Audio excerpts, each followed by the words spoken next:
Assalamualaikum, hai, Sobat Jagat dimanapun berada, semoga kalian selalu sehat walafiat, dan selalu dalam lindungan Tuhan Yang Maha Kuasa dan selalu dimudahkan segala urusannya.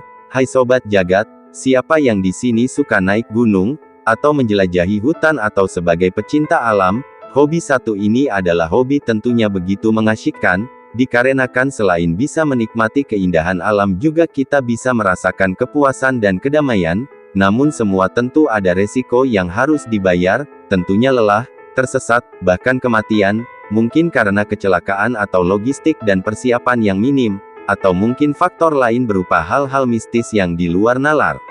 Mungkin soal persiapan dan perbekalan saya tidak meragukan teman-teman, gunung adalah sebuah keindahan dan lukisan yang hampir sempurna, di sana hutan lebat, lembah, sungai, dan yang lainnya. Namun di dalam keindahan itu menyimpan misteri dan cerita masing-masing, tentunya yang berbau horor, dikarenakan di sanalah tempat tinggal berbagai makhluk tak kasat mata, sebagaimana riwayat menceritakan, Bilal bin Harits menceritakan bahwa dalam sebuah perjalanan bersama Rasulullah, beliau Shallallahu Alaihi Wasallam memberitahukan bahwa jin muslim dan jin musyrik bertengkar.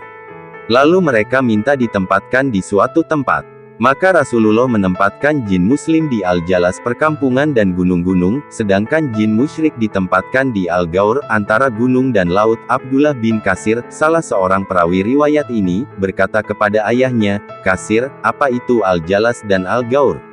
Ayahnya berkata, "Al-Jalas adalah kampung dan pegunungan.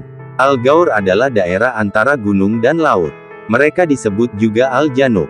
Kasir melanjutkan kisahnya, "Saya tidak melihat seorang pun dipengaruhi Al-Jalas melainkan ia selamat, dan seorang pun yang dipengaruhi Al-Gaur hampir-hampir tidak selamat, maka dari itu sebelum melakukan pendakian gunung ataupun menyusuri hutan, lembah, sungai, jurang, ataupun laut lakukan beberapa hal ini.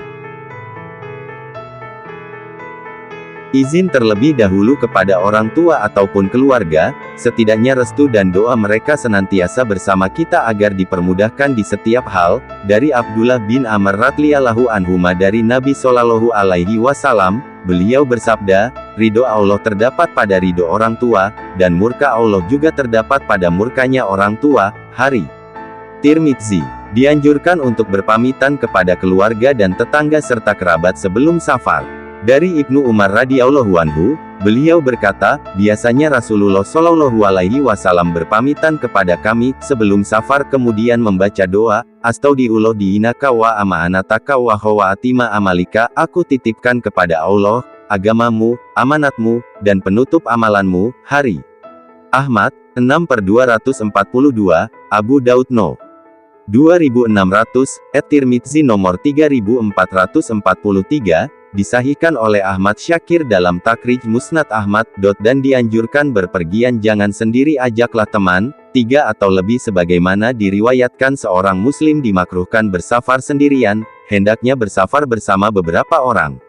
Sehingga lebih aman dan bisa saling mengingatkan kebaikan dan melarang kemungkaran di perjalanan. Dari Amr bin Syuaib dari ayahnya, dari kakeknya, bahwa Rasulullah Shallallahu Alaihi Wasallam bersabda, "Orang yang berkendaraan sendirian adalah setan, orang yang berkendaraan berdua adalah dua setan, orang yang berkendaraan bertiga maka itulah orang yang berkendaraan yang benar." Hari Malik dalam Al-Muwatta, Abu Daud nomor 2607, dan At-Tirmidzi nomor 1674, dihasankan Al-Al.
tiada Tuhan selain Dia yang maha hidup lagi maha berdiri sendiri, dan aku bertaubat kepadanya. Membaca solawat Nabi yaitu Allahumma salli wa sallim ala Sayyidina Muhammadin wa ala ali Sayyidina Muhammadin salatan tatfa'u biha, anatana wa tauna ya amruhu iza ara'ada syai'an yakulallahu kun fayakun. Artinya, ya Allah, limpahkanlah rahmat dan keselamatan kepada junjungan kami Nabi Muhammad dan para keluarganya, yang dengan rahmat itu engkau menolak dari kami tusukan jin dan taun, wahai zat yang jika menghendaki sesuatu dengan hanya berfirman kepadanya, jadilah. Maka jadilah ia. Dilanjutkan membaca takbir 3 kali, kemudian doa safar yaitu, Allahumma anta sahibu fi as-safari wal halifatu fil ahli, Allahumma ini auzubika min wasai wa ka'abati al-munqolabi wa minal hauri ba'da al-kauni wa min dawati al-mazlumi wa min su'i al-menshari fil mali wal ahli. Artinya, ya Allah, engkau adalah pemilik atau penguasa perjalanan dan engkau pula yang mengurus keluarga kami. Ya Allah, sungguh aku berlindung kepadamu dari lelahnya perjalanan, dari sedihnya pemandangan, dari kembali menjadi kafir setelah iman dan dari bencana dalam urusan harta dan keluarga. Dari Abdullah bin Sarjisa, Hari Ibnu Majah, Tirmidzi, dan An-Nasai.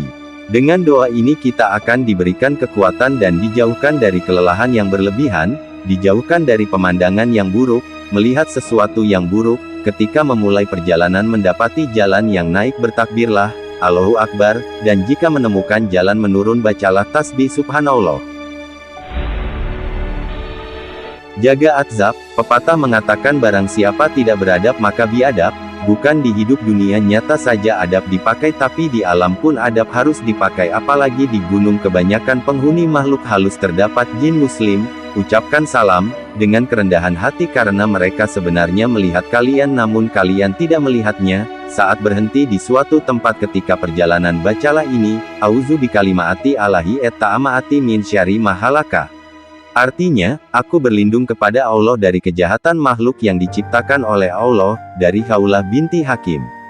Hari Muslim, Tirmidzi, An-Nasai, dan Ibnu Majah dan jangan mengotori alam, apalagi soal buang hajat jagalah betul-betul, sebagaimana diriwayatkan para jin itu bertanya kepada Rasulullah mengenai makanan mereka. Rasulullah menjawab jin-jin itu, makanan kalian adalah sisa-sisa tulang yang masih ada dagingnya, yang ada di tangan kalian itu, yang sebelumnya dimakan oleh manusia dengan menyebut nama Allah. Dan juga semua kotoran binatang ternak.